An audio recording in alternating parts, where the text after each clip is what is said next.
السلام علیکم ورحمۃ اللہ وبرکاتہ۔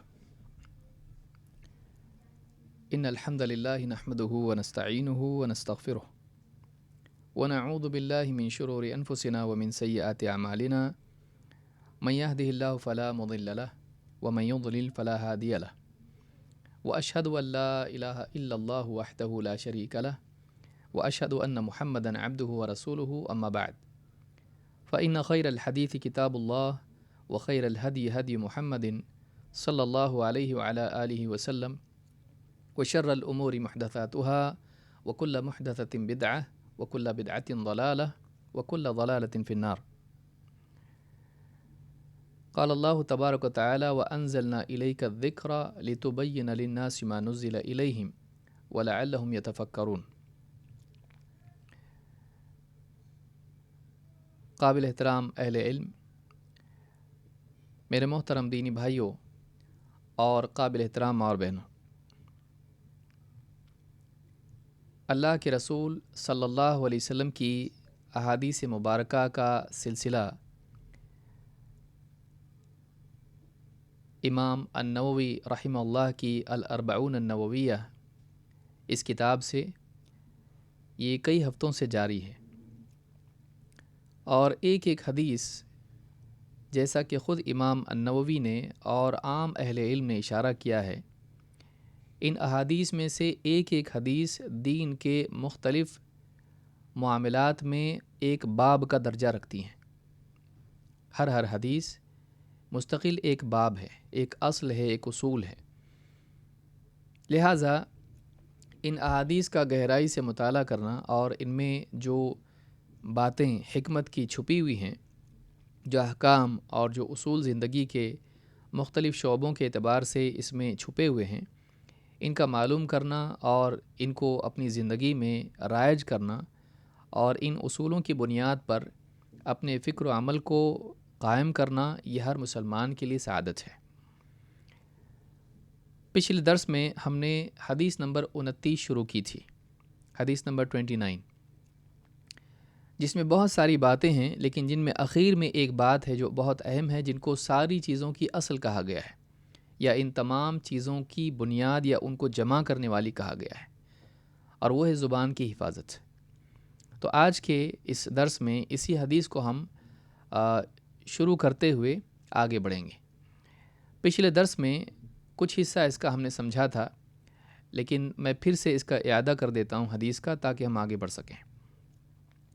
عن معاذ بن جبل رضی اللہ عنہ قال، معاذ بن جبل رضی اللہ تعالیٰ عنہ فرماتے ہیں، ان سے روایت ہے، کہتے ہیں، قلت یا رسول اللہ، میں نے کہا اللہ کے رسول، اخبرنی بعمل یدخلنی الجنہ ویباعدنی من النار، مجھے کوئی ایک ایسا عمل بتا دیجئے جو مجھے جنت میں داخل کر دے اور جہنم سے مجھے دور کر دے۔ قال لقد سألت عن عظیم، آپ نے فرمایا، اللہ کے رسول صلی اللہ علیہ وسلم نے فرمایا، تم نے ایک بہت ہی بڑی چیز پوچھی ہے، یہ چیز جو تم نے پوچھی یہ بہت بھاری ہے۔ وَإِنَّهُ لَيَسِيرٌ عَلَى مَن يَسَّرَهُ اللَّهُ تَعَالَى عَلَيْهِ، اور یہ چیز اسی کے لیے آسان ہے جس کے لیے اللہ تعالیٰ اسے آسان کر دے۔ گویا کہ عظیم میں یہ پہلو ہے کہ یہ بڑا سنگین معاملہ ہے، اور یہ بہت مشکل معاملہ ہے کہ انسان یہ کر پائے، حق ادا کرے جو اس سے مطلوب ہے، اور اللہ تعالیٰ جب تک کہ آسان نہ کرے چیز آسان نہیں ہوگی۔ تو یہاں تک کہ ہم نے پچھلے درس میں سمجھا تھا کہ پہلی بات اس میں یہ کہ معاذ بن جبل رضی اللہ تعالیٰ عنہ کا اس بات کا شوق کہ جنت میں جانے اور جہنم سے بچنے کے اسباب معلوم کریں، یا کوئی ایک ایسی بات ہے جس کا اہتمام زندگی بھر کرتے رہیں، تو ایسا عمل مجھ کو بتائیے، اور اسی کے ساتھ ساتھ جہنم سے بچانے والی جو چیز ہے کہ جس کے ذریعے سے جس کا اہتمام کر کے انسان جہنم سے بچ سکتا ہے۔ تو دونوں اعتبار سے انہوں نے پوچھا، صرف جنت کی بات نہیں بلکہ جہنم سے بچنے والا عمل بھی پوچھا، اور آپ نے جواب میں کہا کہ یہ بہت مشکل اور بہت بھاری کام ہے، یہ بڑا کٹھن مرحلہ ہے، ہاں لیکن اللہ تعالیٰ اگر کسی کے لیے آسان کر دے تو پھر اس کے لیے آسان ہے۔ تو اسے بھی معلوم ہوتا ہے کہ ایک انسان کو اپنی ذات پر اعتماد نہیں کرنا چاہیے، بلکہ اسے اللہ رب العالمین پر اعتماد کرنا چاہیے، اللہ سے اس صراط مستقیم پر استقامت اور دوام کی دعا کرنا چاہیے، طلب کرنا چاہیے۔ خود سے نہیں ہو سکتا ہے جب تک کہ اللہ نہ چاہے۔ یہاں تک ہم نے پچھلے درس میں دیکھا تھا۔ اس کے بعد اللہ کے نبی صلی اللہ علیہ وسلم نے ایک ایک کر کے اعمال و احکام بتائے۔ آپ نے فرمایا تعبد اللہ لا تشرک بہ شیئا وتقیم الصلاۃ وتؤتی الزکاۃ وتصوم رمضان وتحج البیت۔ 5 ارکان اسلام کے آپ نے بتائے، اور اسی ترتیب سے جیسا کہ عام احادیث میں آیا ہے۔ آپ نے فرمایا تو اللہ کی عبادت کرے، جنت میں جانا چاہتا ہے، جہنم سے بچنا چاہتا ہے، ٹھیک، سب سے پہلی چیز تو اللہ کی عبادت کریں اور اللہ کے ساتھ کسی چیز کو شریک نہ کریں، نہ فرشتے کو، نہ نبی کو، رسول کو، نہ جنات کو، نہ پیڑ پودوں کو، نہ کسی فرضی چیز کو، کسی چیز کو تو اللہ تعالیٰ کے ساتھ شریک نہ کرے، بتوں کو یا ستاروں کو، کسی بھی چیز کو، نہ اللہ کی ربوبیت میں، نہ اللہ کی الوہیت میں، نہ اللہ کے اسماء و صفات میں، کسی بھی چیز کو اللہ کے ساتھ شریک نہ کرے۔ تعبد اللہ لا تشرک بہ شیئا، کہ تو اللہ کی عبادت اس طور پر کرے کہ اس کے ساتھ شرک سے بچے۔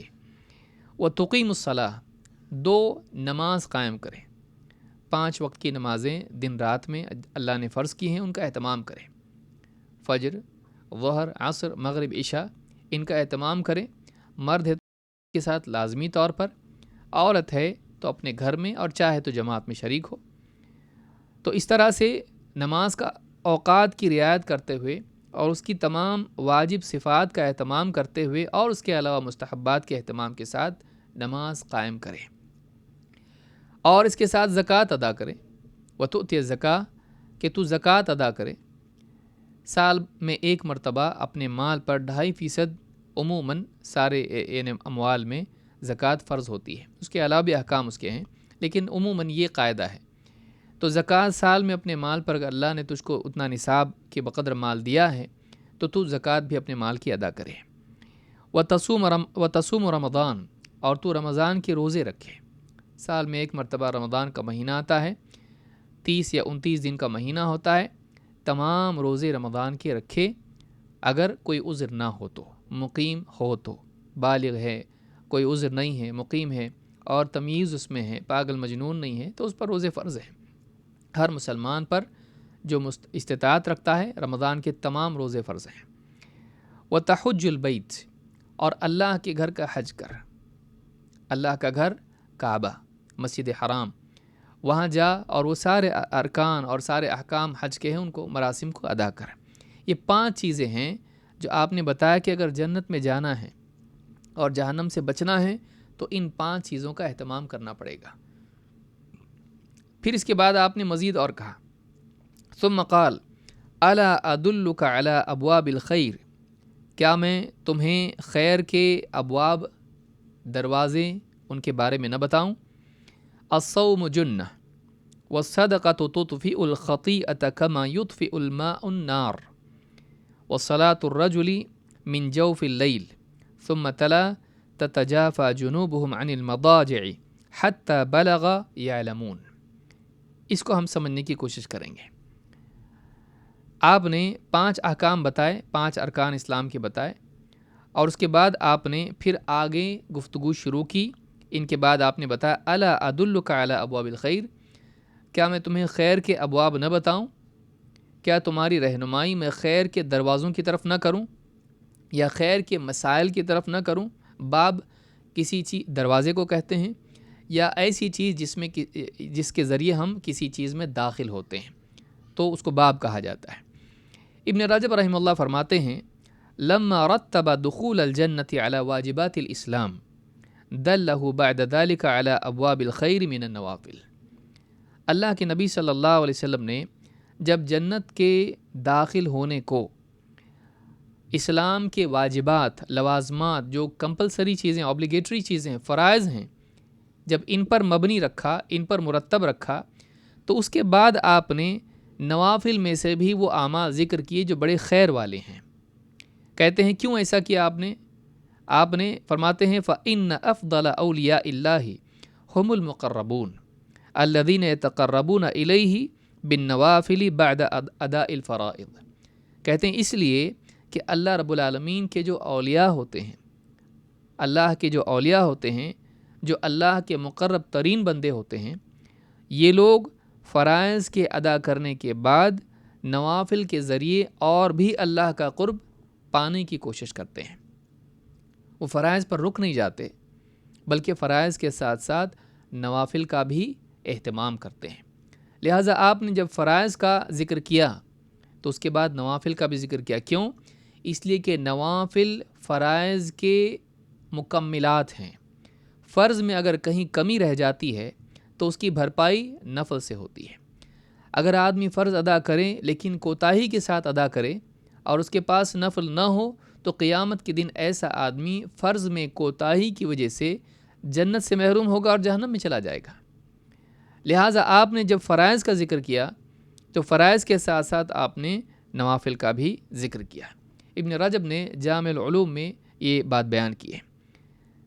آپ نے فرمایا الصوم جنہ، سب سے پہلی چیز آپ نے بیان کی، آپ نے کہا الصوم جنہ، روزہ ڈھال ہے۔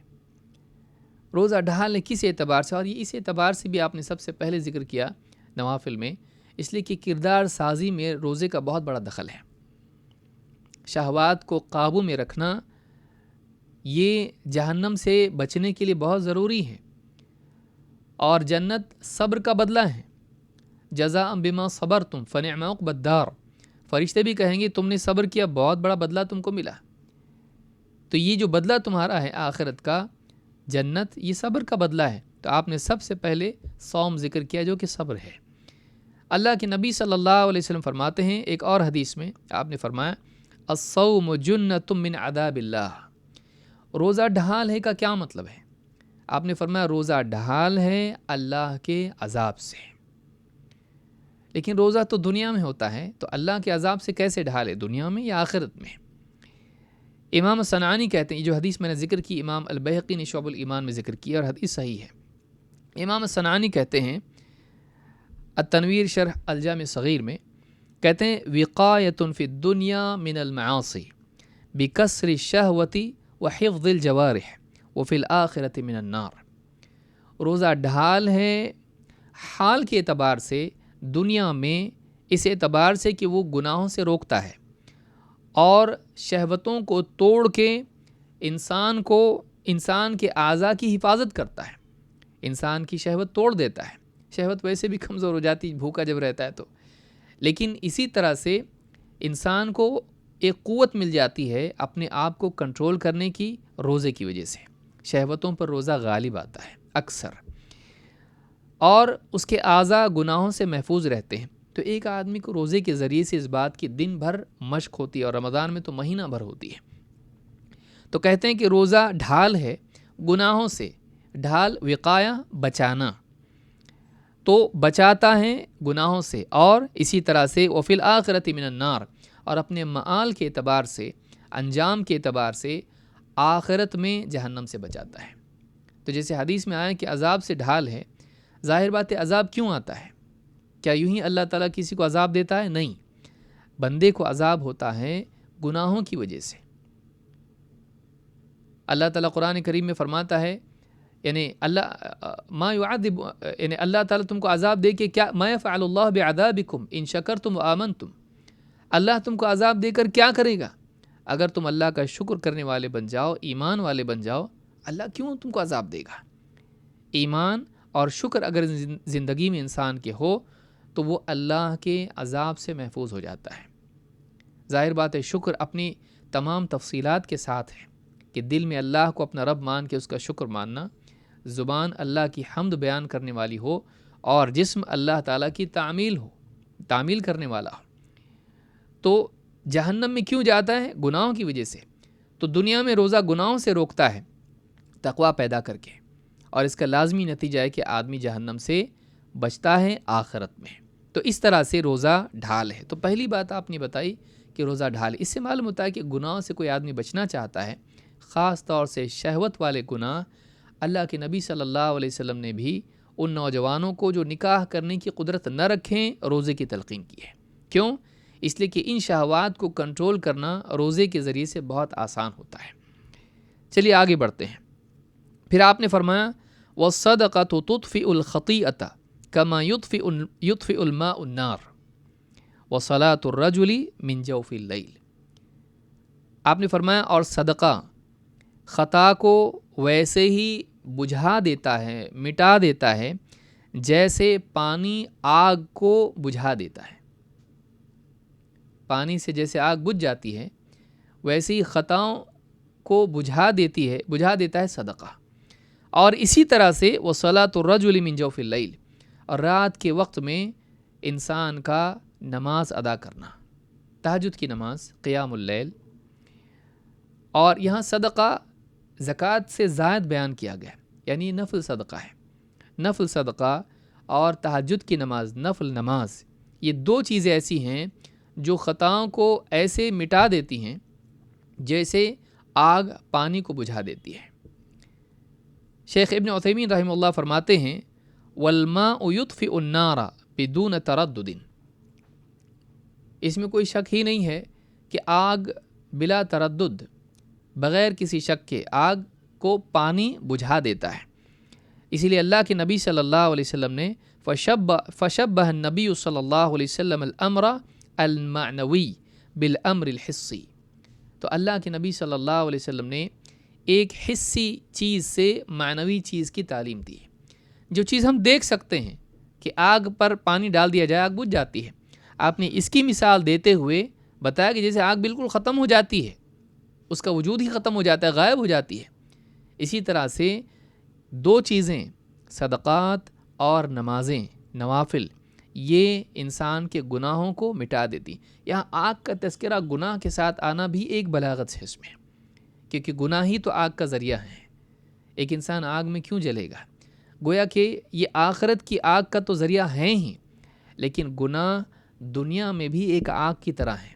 اور آپ جانتے ہیں اور ہم سب اس کا تجربہ کرتے ہیں، جب ہم سے کوئی گناہ ہو جاتا ہے تو اس گناہ کی ایک مصیبت آدمی کے قلب کو جلاتی رہتی ہے، خصوصاً جب کہ ایک انسان دیندار واقعی ہو، حساس ہو، اس کی زبان سے گالی نکل جائے یا اس کی نگاہوں کی حفاظت نہ ہو یا کوئی اور اس کی غلطی ہو جائے، جب اس کو غلطی کا احساس ہوتا ہے تو وہ گناہ خود اس کے لیے پریشانی کا سبب بن جاتا ہے۔ گناہ میں ایک قسم کا احراق ہے، اس میں ایک مصیبت ہے، وہ انسان کو بے چین کر دیتا ہے۔ اسی لیے گناہ گار چاہے وہ دنیا کی نعمتوں کے اندر ہو اور سب کچھ اس کے پاس ہو، لیکن گناہ ایک ایسی چیز ہے کہ انسان کے دل میں کھٹک پیدا کرتا ہے، جیسا کہ پچھلی حدیث میں ہم دیکھ چکے ہیں۔ صدقے کے بارے میں یہاں دو عمل ہیں، صدقہ اور نماز۔ آئیے اس بارے میں کچھ باتیں دیکھتے ہیں۔ صدقے کے بارے میں خاص طور سے یہ آیا ہے کہ صدقہ جہنم کی آگ کو بجھا دیتا ہے یا گناہوں کو بجھا دیتا ہے، مٹا دیتا ہے۔ حدیث میں اللہ کے نبی صلی اللہ علیہ وسلم یہ بھی فرماتے ہیں وَصَدَقَةُ السِّرِّ تُطْفِئُ غَضَبَ الرَّبِّ۔ امام طبرانی نے الکبیر میں اس کو روایت کیا ہے اور صحیح الجامع الصغیر میں شیخ الالبانی نے اس کو حسن کہا ہے۔ آپ فرماتے ہیں وَصَدَقَةُ السِّرِّ تُطْفِئُ غَضَبَ الرَّبِّ، چھپا کر دیا ہوا صدقہ یہ رب کے غصے کو بجھا دیتا ہے یا رب کے غصے کو ختم کر دیتا ہے۔ یعنی اللہ تعالیٰ کسی پر غصہ ہو، اگر بندہ چھپا کے صدقہ کرے تو اللہ تعالیٰ اس سے ناراضگی کو چھوڑ دیتا ہے، اللہ تعالیٰ اس سے راضی ہو جاتا ہے، اس سے خوش ہوتا ہے۔ تو صدقہ چھپا کر دیا جائے جس میں اخلاص کی شان ہے، اللہ کی رضا کی چاہت ہے، یہ چیز اللہ رب العالمین کے غصے کو کم کر دیتی ہے یا غصے کو ختم کر دیتی ہے۔ تو یہ بھی ایک حدیث معلوم ہوئی جس سے معلوم ہوتا ہے کہ صدقہ افضل وہ ہے جو چھپا کر دیا جائے۔ ہاں جہاں ترغیب کی ضرورت ہو دکھا کر بھی دیا جا سکتا ہے۔ عام قاعدہ یہ ہے کہ نیکیاں گناہوں کو مٹا دیتی ہیں۔ یہاں جو کہا گیا کہ صدقہ اور نماز گناہوں کو مٹا دیتے ہیں، جیسے پانی آگ کو بجھا دیتا ہے، لیکن ایک عام قاعدہ اللہ رب العالمین کا ہے کہ ساری ہی نیکیاں گناہوں کو مٹاتی ہیں۔ لیکن یہاں پر ان دونوں چیزوں کا ذکر اس اعتبار سے بھی کیا گیا کہ نہ صرف یہ گناہوں کے اثر کو ختم کرتی ہیں دونوں نیکیاں، بلکہ گناہ سے بچنے کی استعداد بھی پیدا کرتی ہیں۔ یہ دو چیزیں کیوں؟ یعنی ایک انسان صدقات کے ذریعے سے اپنے دل سے دنیا کی محبت کو نکال دیتا ہے، اپنے دل کو پاک کرتا ہے۔ یہی دنیا کی محبت ہے جو گناہوں کا سبب ہے۔ قتل، جھوٹ، دھوکہ، جتنے بھی گناہ ہیں بڑا سبب اس کا یہ ہے۔ اور اسی طرح سے نماز ہے، ان الصلاۃ تنہی عن الفحشاء والمنکر، یقیناً نماز انسان کو روکتی ہے بے حیائی اور گناہوں کے کاموں سے۔ تو ان دونوں کا اثر انسان کے مزاج پر، اس کے قلب پر پڑتا ہے، ایک جسم کے اعتبار سے، ایک مال کے اعتبار سے۔ ان الحسنات یذہبن السیئات، اللہ تعالیٰ قرآن کریم میں فرماتا ہے یقیناً نیکیاں گناہوں کو ہٹا دیتی ہیں، مٹا دیتی ہیں، ختم کر دیتی ہیں۔ جب آدمی نیکی کرتا ہے تو اس کے گناہ اس کے ذریعے سے مٹا دیے جاتے ہیں۔ وضو کرتا ہے گناہ جھڑتے ہیں، نماز پڑھتا ہے گناہ جھڑتے ہیں، اور اس طرح سے جتنی بھی نیکیاں ہیں، نماز کے لیے قدم اٹھاتا ہے گناہ جھڑتے ہیں، اس کے گناہ معاف ہوتے ہیں، کفارہ ہو جاتا ہے۔ تو جو چھوٹے چھوٹے گناہ انسان سے ہوتے رہتے ہیں، نیکیوں کے ذریعے سے ان کا کفارہ ہوتا رہتا ہے۔ اسی لیے اللہ تعالیٰ نے فرمایا ان الحسنات یذہبن السیئات، یقیناً نیکیاں گناہوں کو مٹا دیتی ہیں۔ یہ سورہ ہود کی آیت نمبر 114 ہے۔ کبھی ایسا بھی ہوتا ہے کہ اللہ رب العالمین کسی نیکی سے خوش ہو کر کسی بندے کے گناہوں کو خود معاف کر دیتا ہے۔ یہ دونوں الگ چیزیں ہیں، ایک ہے کفارہ، ایک ہے مغفرت۔ کفارہ جو ہوتا ہے وہ چھوٹے گناہوں کا ہوتا ہے، عام طور سے اہل علم نے یہی بات کہی ہے۔ بعض اہل علم اس طرف بھی گئے ہیں کہ کبھی اللہ تعالیٰ بڑے گناہوں کا بھی کفارہ کر دیتا ہے، جیسے نمازوں کے بارے میں حدیث آئی ہے، اس سے بعض اہل علم نے، خود شیخ الالبانی نے بھی استدلال کیا ہے کہ اس سے بڑے گناہ بھی معاف ہو سکتے ہیں اگر نماز ہو تو، کیونکہ آپ نے تشبیہ کیا دی، ایک آدمی دن میں 5 مرتبہ ایک گہری جاری نہر میں غسل کرتا ہے، آپ نے فرمایا حل یبقی من ذلک من درنہ شیئا، کیا یہ اس کا غسل کرنا 5 مرتبہ نہر میں کیا اس کے گناہ کو باقی چھوڑ سکتا ہے؟ تو معلوم ہوا کہ پورے گناہ اس کے دھل جاتے ہیں، کیا چھوٹے اور کیا بڑے۔ شرط یہ ہے کہ نماز ہو، نماز اگر ویسی ہو تو واقعی اللہ تعالیٰ کبیرہ بھی معاف کر سکتا ہے، ایسا بعض علم نے، خود شیخ البانی نے بھی یہ بات کہی ہے۔ لیکن صغیرہ گناہ، چھوٹے گناہوں کے کفارے میں تو کوئی شک نہیں ہے۔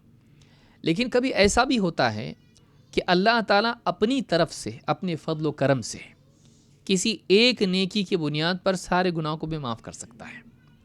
یہ اللہ رب العالمین کی رحمت ہے۔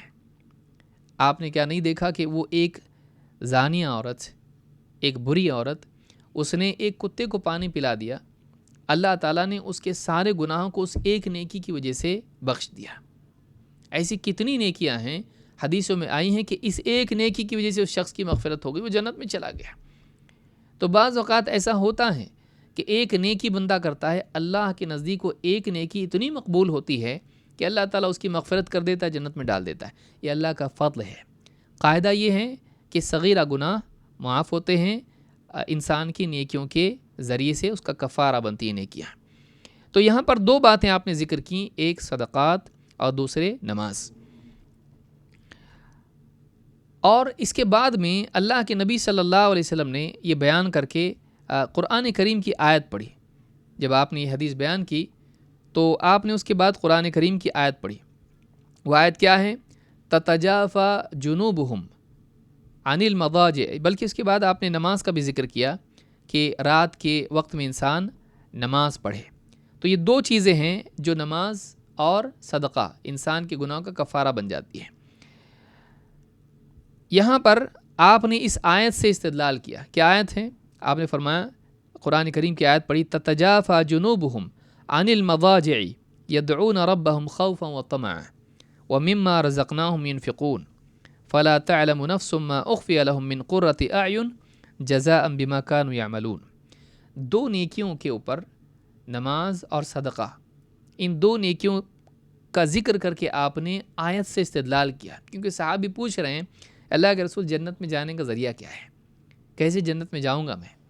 تو اللہ رب العالمین نے جنت کا ذکر کرنے سے پہلے 2 باتیں بیان کی ہیں، اور وہ یہی 2 چیزیں ہیں، نمازوں کا اہتمام نوافل اور صدقات کا اہتمام نوافل۔ فرمایا ان کی کروٹیں، ان کے پہلو، تتجافی جنوبہم عن المضاجع، ان کے پہلو اپنے بستروں سے الگ رہتے ہیں، رات میں وہ سوتے نہیں بلکہ عبادت کرتے ہیں۔ کیا کرتے ہیں؟ یدعون ربہم خوفا وطمعا، وہ اپنے رب کو پکارتے ہیں، اپنے رب سے دعا کرتے ہیں، گڑ گڑاتے ہیں. کیسے؟ خوفاً و طمعا، جہنم سے بچنے جہنم کے خوف سے اور جنت کی امید میں، اللہ کے عذاب کے خوف کے ساتھ اور اللہ کی رحمت کی امید کے ساتھ وہ اللہ سے دعا کرتے ہیں. وَمِمَّا رَزَقْنَاهُمْ يُنْفِقُونَ، اور جو چیزیں ہم نے بطور رزق ان کو عطا کی ہیں ان میں سے بھی وہ خرچ کرتے ہیں. تو دیکھیے دو باتیں اللہ نے بیان کی. کیا؟ ایک تو یہ کہ پہلوؤں سے بستروں سے پہلو الگ رہتے ہیں، رات میں قیام اللیل کرتے ہیں. لیکن قیام اللیل کیسا؟ رسمی نہیں، بلکہ یا لوگوں کو دکھانے کے لیے نہیں، بلکہ قیام اللیل اس اعتبار سے کہ اس میں اللہ کو پکارتے ہیں، اللہ سے امید اور خوف کے ساتھ میں، گڑ گڑا کر، عاجزی کے ساتھ، خشوع کے ساتھ، اور جو کچھ اللہ نے نعمتیں ان کو عطا کی ہیں اس میں سے خرچ کرتے ہیں. نماز، صدقہ. اس کے بعد اللہ نے کیا فرمایا؟ فَلَا تَعْلَمُ نَفْسٌ مَّا أُخْفِيَ لَهُم مِّن قُرَّةِ أَعْيُنٍ جَزَاءً بِمَا كَانُوا يَعْمَلُونَ. کوئی نہیں جانتا کہ اس کی آنکھوں کی ٹھنڈک کا کیا سامان اللہ تعالیٰ نے پہلے سے تیار کر کے رکھا ہے. یہ بدلہ ہے ان اعمال کا جو وہ کرتے تھے. تو اس آیت میں سورہ السجدہ کی آیت نمبر 16-17 ہے. نبی اکرم صلی اللہ علیہ وسلم نے اپنی بات کے اثبات کے لیے، اپنی بات کو ثابت کرنے کے لیے قرآن کریم کی دلیل دی ہے. اس سے یہ ادب بھی معلوم ہوتا ہے کہ انسان کچھ بات کریں تو قرآن و سنت سے دلیل دے. رسول صلی اللہ علیہ وسلم نے آپ کی بات خود حجت ہے، لیکن آپ نے اس کے باوجود قرآن کی آیت سے استدلال کیا. تو آپ بھی دلیل دیا کرتے تھے اپنی بات کی مزید وضاحت کے لیے اور اس کی تقویت کے لیے. تو یہاں دو چیزیں جنت میں جانے کا ذریعہ معلوم ہوئی، ایک ہے نماز، قیام اللیل، اور دوسرے صدقات.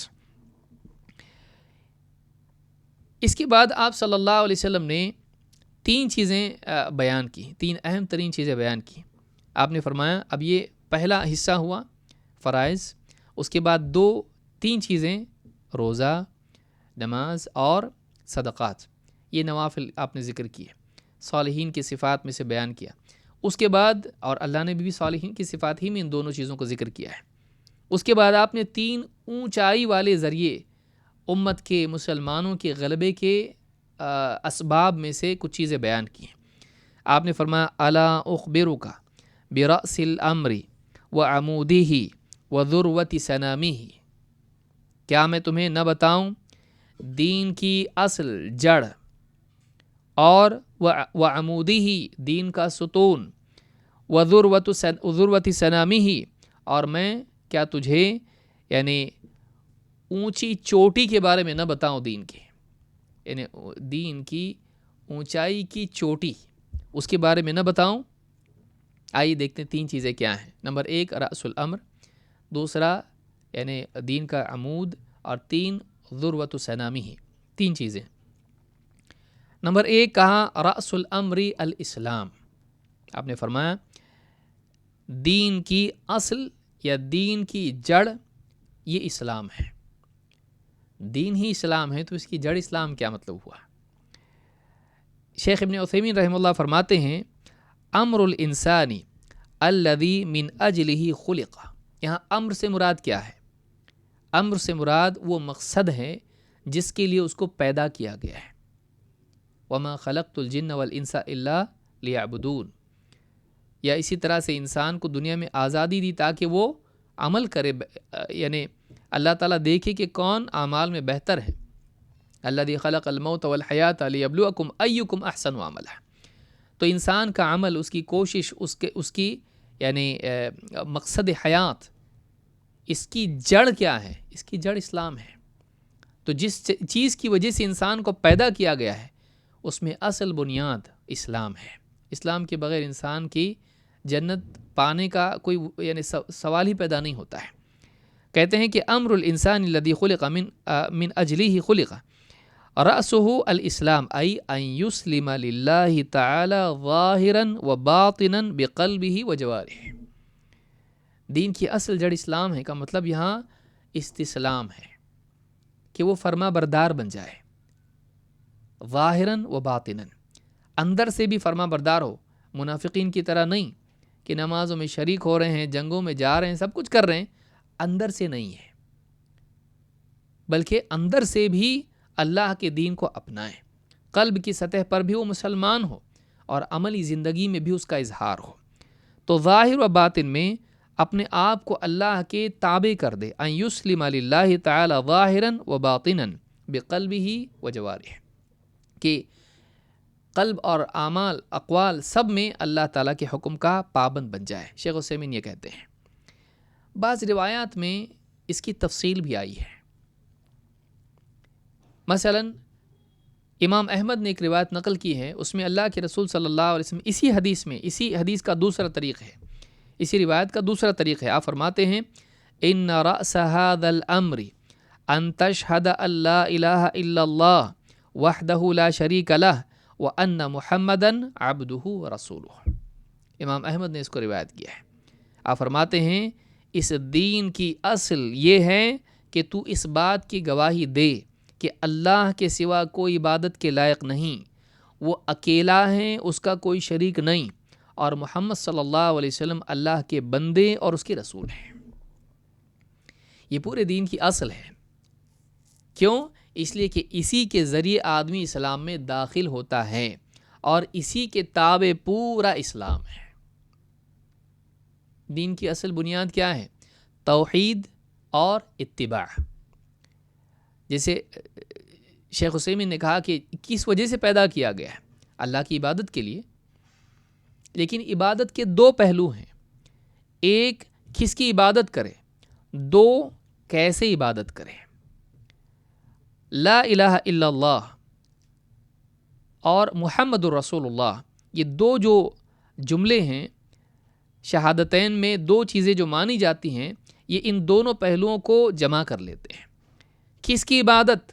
اشہد ان لا الہ الا اللہ وحدہ لا شریک لہ، ایک اللہ کی عبادت، اللہ کے سوا کسی اور کی نہیں، ربوبیت میں نہ اس کی الوہیت میں نہ اس کے اسماء و صفات میں ہم کسی کو شریک کریں گے، شرک سے بچ کے توحید کا اہتمام۔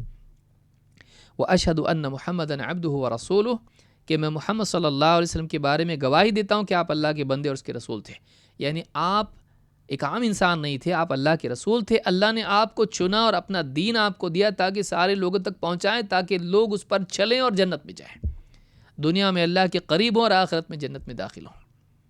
تو معلوم ہے کہ جنت میں جانے کا راستہ، اللہ کی عبادت کا راستہ، محمد رسول اللہ صلی اللہ علیہ وسلم کا راستہ ہے۔ اس کے بغیر ہم جان ہی نہیں سکتے ہیں کہ اللہ کیسے راضی ہوتا ہے، اللہ کی عبادت کیسے کی جاتی ہے، اور جنت میں کہاں سے جائیں ہم، کون سا راستہ ہے جنت کا۔ تو یہ دو چیزیں جو ہیں یہ اصل ہے دین کی، اور پورا دین اس کے ضمن میں آتا ہے، سارے دین کو جمع کر لیتی ہیں یہ دو باتیں ہیں۔ تو اس اعتبار سے اسلام میں جب آدمی داخل ہوتا ہے تو اس کو کیا کہلواتے ہیں، کس چیز کا اقرار وہ کرتا ہے؟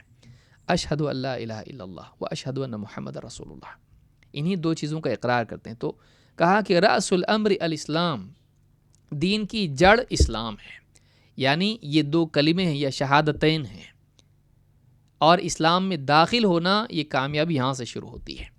ایک اور روایت میں آپ نے فرمایا اما رأس الامر فالاسلام فمن اسلم سلم، کہا کہ سارے امر کی اصل جڑ اسلام ہے، لہٰذا جو اسلام لے آیا وہ سلامت ہو گیا، جو اسلام لے آیا وہ سلامت رہے گا۔ یعنی جو ظاہراً و باطناً اسلام کو حق مان لے، اللہ کو اپنا رب مان لے، اپنی آزادی چھوڑ کے رسول اکرم صلی اللہ علیہ وسلم کی شریعت کے تابع ہو جائے، یہ فرما برداری، یہ سلامتی کا ذریعہ ہے۔ جہنم سے بچنا چاہتا ہے، یہ تجھ کو کرنا پڑے گا، اس کے بغیر نہیں، اس کے بغیر بچاؤ نہیں ہے۔ نمبر 2، وعمودہ الصلاۃ، وعمودہ الصلاۃ، عمود، عماد، یہ ستون کو کہا جاتا ہے۔ تو کہا کہ دین کا، کیونکہ امر کی بات چل رہی ہے، تو دین کا ستون نماز ہے۔ الصلاۃ عماد الدین، یہ حدیث روایتاً ضعیف ہے، لیکن اسی کے ہم معنی یہ روایت ہے جس میں بات آئی ہے کہ دین کا ستون نماز ہے۔ جو حدیث عام طور سے ذکر کی جاتی ہے الصلاۃ عماد الدین فمن ہدمہا ہدم الدین، یہ روایت صحیح نہیں ہے سند کے اعتبار سے، لیکن یہ جو حدیث جو ذکر کی جا رہی ہے یہاں پر، امام نووی نے جس کو ذکر کیا ہے، یہ حدیث صحیح ہے۔ حسن درجے کی ہے. تو کہا کہ وعمودہ الصلاۃ، دین کا ستون نماز ہے.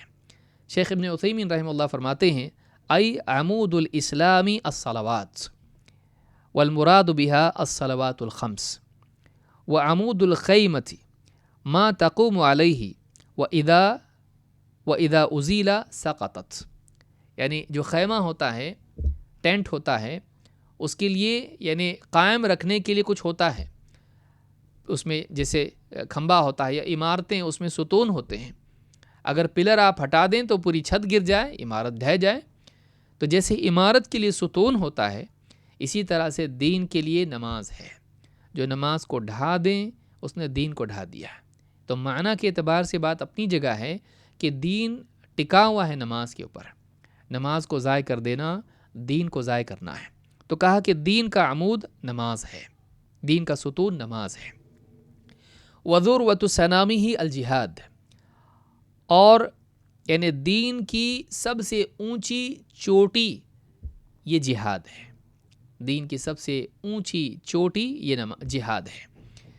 علامہ سندھی اس سلسلے میں کہتے ہیں وذروۃ سنامہ السنام بالفتح مرتفع من ظہر الجمل. سنام کس کو کہتے ہیں؟ کہتے ہیں یہ فتح کے ساتھ ہوتا ہے سنام. کہتے ہیں یہ اونٹ کی جو کوہان ہوتی ہے، اونٹ کا جو ابھرا ہوا حصہ پیٹھ کا ہوتا ہے اس کو کہتے ہیں. وذروتہ بالضم والکسر اعلاہ. یہ روایت میں ذروہ یا ذروہ دونوں طور سے آتا ہے. وذروۃ سنامہ بھی کہہ سکتے ہیں، وذروۃ سنامہ بھی کہہ سکتے ہیں، پیش اور زیر دونوں سے آتا ہے. وذروتہ بالضم والکسر اعلاہ، اور کوہان جو ہے اس کو سنام کہتے ہیں، لیکن کوہان کا سب سے اوپری سرا جو ہوتا ہے اس کو ذروہ کہتے ہیں. تو یعنی اونٹ کا اوپری حصہ کوہان، کوہان کا اوپری حصہ اس کو ذروہ کہیں گے. یعنی دین کی سب سے اونچی چوٹی جس کو آپ کہیں، سب سے اوپری حصہ اس کو یہ کیا ہے؟ یہ جہاد ہے. کہتے ای بما ہوا للدین بمنزلۃ ذروۃ السنام للجمل فی العلو والارتفاع. جیسے اونٹ کے لیے کوہان ہوتی ہے، اونٹ کے وجود میں اونچی ترین چیز ہوتی ہے کوہان، اسی طرح سے دین کے معاملے میں دین کے لیے اونچائی اور دین کے لیے رفعت اور دین کا غلبہ اور دین کی شان و شوکت، یہ سارا معاملہ جہاد سے جڑا ہوا ہے. یہ جہاد سے جڑا ہوا ہے. تو معلوم ہے کہ جہاد یہ دین کے لیے سب سے اونچی چوٹی ہے. اس کے ذریعے سے دین کو اور مسلمانوں کو اونچائی اور رفعت اور بڑا مقام، اونچا مقام سیاسی طور پر، دنیوی اقتدار کے طور پر حاصل ہوتا ہے، اور اسی طرح سے آخرت میں بھی حاصل ہوتا ہے. تو علامہ سندھی نے ابن ماجہ کے حاشیے میں بات کہی ہے. یہاں شیخ صالح آل شیخ کہتے ہیں یہاں جہاد سے مراد کیا ہے، کیونکہ جہاد ایک بڑی چیز ہے اور اس کے کئی شعبے ہیں، تو یہ کون سا جہاد مراد ہے؟ کہتے ہیں والجہاد انواع والمراد به ہنا جہاد الاعداء. کہتے ہیں کہ جہاد کی بہت ساری انواع، بہت ساری قسمیں ہیں. یہاں کس جہاد کی بات ہو رہی ہے؟ فرماتے ہیں کہ والمراد به ہنا جہاد الاعداء. یہاں جہاد سے مراد اسلام کے دشمنوں سے جنگ مراد ہے. یہاں مراد اسلام کے دشمنوں سے جنگ ہے. شرح الاربعین میں انہوں نے یہ بات کہی ہے. ظاہر بات ہے کہ اسلام کے دشمن کبھی ختم نہیں ہوں گے، اور کبھی کبھی یعنی سیاسی غلبہ ان کے پاس ہوگا، اور مسلمانوں کی بھی حکومت ہے.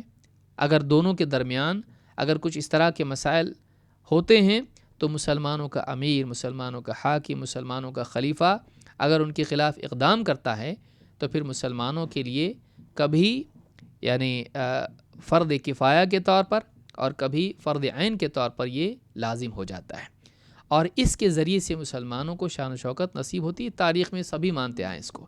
آج بھی کوئی ملک جو ہے جنگ نہیں، ایسا نہیں بولتا ہے، کاغذ پہ تو بولے گا لیکن واقعی سب کے پاس اپنی فوجیں ہوتی ہیں، سب کے پاس اپنے ہتھیار اور ساری ٹیکنالوجی ان کے پاس ہوتی ہے.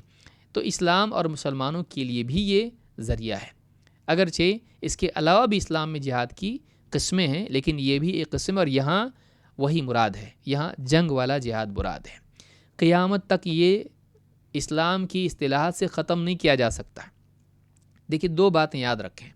ایک تو یہ کہ ٹیررزم جہاد نہیں ہے. عالمی سطح پر جو آج چاہے یعنی کسی بھی اعتبار سے جو دہشت گردی ہے، ٹیررزم ہے، اس کی اسلام میں گنجائش نہیں ہے۔ لیکن اس کے بالمقابل دوسرا پہلو بھی یہ ہے کہ جہاد کو اسلام سے ختم بھی نہیں کر سکتے ہیں۔ وہ ایک چیز ہے جو ہمیشہ رہے گی، کبھی منسوخ نہیں ہوگی، وہ قیامت تک رہے گی، وہ قیامت تک رہے گی۔ قیامت کے قریب جنگیں ہوں گی، یہودیوں سے جنگیں ہوں گی، یا اسی طرح سے اور بھی چیزیں، اس میں حدیثوں میں بہت ساری تفاصیل اس کی ہیں، ختم نہیں ہوگا وہ۔ اسی لیے آج بھی دنیا میں آپ دیکھیں کہ ملک جتنے بھی ہیں ترقی یافتہ ہیں، بڑے بڑے پڑھے لکھے ملک ہیں، سب پڑھے لکھے لوگ وہاں پر عام طور سے، لیکن ان کے پاس بھی اپنی فوج، اپنی جو ہے حکومت کی طاقت ہوتی ہے۔ یہ دفاع کے لیے بھی اور اقدام کے لیے بھی، دونوں کے لیے ضروری ہوتا ہے، صرف دفاع بھی نہیں، کبھی قدم بھی اٹھانا پڑتا ہے۔ تو یہ طاقت اور قوت مسلمانوں کے لیے بھی ہونی چاہیے۔ ہاں، ٹیررزم کے ہم خلاف ہیں، ٹیررزم صحیح نہیں ہے۔ ہم مسلمانوں کا حاکم ہے، اس کو چاہیے کہ مسلمانوں کی حفاظت کے لیے، امت کی حفاظت کے لیے اس طرح کا نظام رکھے۔ لیکن یہاں یہ بات یاد رکھنا ضروری ہے کہ دشمن کا جہاد اپنی جگہ ہے، لیکن اس سے قبل انسان کا اپنے نفس سے جہاد ہے، اس کی بھی اہمیت کو ختم نہیں کیا جا سکتا۔ صوفیہ نے اس جہاد کو ختم کر دیا، صرف نفس کا جہاد پکڑ لیا، اور بعض لوگ جو سیاسی حالات سے متاثر ہیں وہ بقیہ تمام جہاد کی صورتوں کو معطل کر کے صرف جنگی جہاد ہی کی بات کرتے ہیں اور اسی کو سننا پسند کرتے ہیں۔ یہ دونوں ایک دوسرے کے متضاد چیزیں ہیں، یا دونوں بھی افراط و تفریط ہیں۔ صحیح طریقہ یہ ہے کہ انسان ہر چیز کو اس کا مقام دے، اور دین میں جتنی چیزیں آئی ہیں ان تمام کو تسلیم کریں، ان کے مسائل جانیں، ان کی تفصیلات جانیں، اور ان کے تعلق سے ان کا موقع جانیں۔ یہ نہیں کہ آپ ایک چیز کا موقع آپ جو ہے دوسری چیز کی گفتگو کریں، یہ ٹھیک نہیں ہے۔ اور اس کے لیے ضروری ہے کہ ایک آدمی اپنی حدیں بھی جانے، وہ اس بات کا مکلف ہے یا نہیں ہے۔ کوئی بھی آدمی جہاد کا اعلان کر سکتا ہے؟ نہیں، مسلمانوں کا حاکم کر سکتا ہے، اس کے تابع ہو کر چلنا پڑتا ہے۔ علی کل حال، شیخ عبد المحسن العباد فرماتے ہیں، لا يحصل جہاد الاعداء الا اذا حصلت مجاہدۃ النفس، فالمسلم اذا لم يجاهد نفسه فانه لا يستطيع ان يجاهد غيره۔ شرح الاربعین میں شیخ عبد المحسن العباد حفظہ اللہ فرماتے ہیں کہ دشمن کا جہاد، دشمن سے جہاد، اس کی استعداد حاصل نہیں ہو سکتی ہے جب تک کہ انسان اپنے نفس سے مجاہدہ نہ کرے۔ معلوم ہوا کہ دوسروں سے لڑنے کی طاقت تبھی آ سکتی جب آدمی اپنے سے لڑنا بھی جانتا ہو۔ دوسروں پر قابو پانے کے لیے پہلے اپنے اوپر قابو پانا ضروری ہے۔ اور فرماتے ہیں کہ ایک مسلمان اگر اپنے نفس سے جہاد نہ کرے تو اس میں استطاعت نہیں ہوتی کہ وہ دوسروں سے جہاد کرے۔ تو یہ بہت اہم بات انہوں نے کہی، اور اس سے ایک بات معلوم ہوتی ہے کہ انسان اگر اس کے اندر اصولوں کی پابندی کا مزاج نہ ہو تو ایسا آدمی جہاد میں فساد پیدا کرے گا، ایسا آدمی جہاد میں کامیاب ہونے کی بجائے جہنمی بھی بن سکتا ہے۔ اسلام کو اس سے فائدہ ہوا لیکن اس کو جہاد سے فائدہ نہیں ہوا۔ کتنا بدقسمت انسان ہے۔ اسلام اور مسلمانوں کو تو اس سے فائدہ ہوا، اس کو اپنے عمل سے فائدہ نہیں ہوا، جہنم میں چلا گیا ہے۔ اللہ کے نبی صلی اللہ علیہ وسلم کے صحابی ابو موسیٰ اشعری رضی اللہ عنہ فرماتے ہیں، جاء رجل الى النبی صلی اللہ علیہ وسلم فقال الرجل يقاتل حمیة ويقاتل شجاعة ويقاتل رياء فأي ذلك في سبيل اللہ۔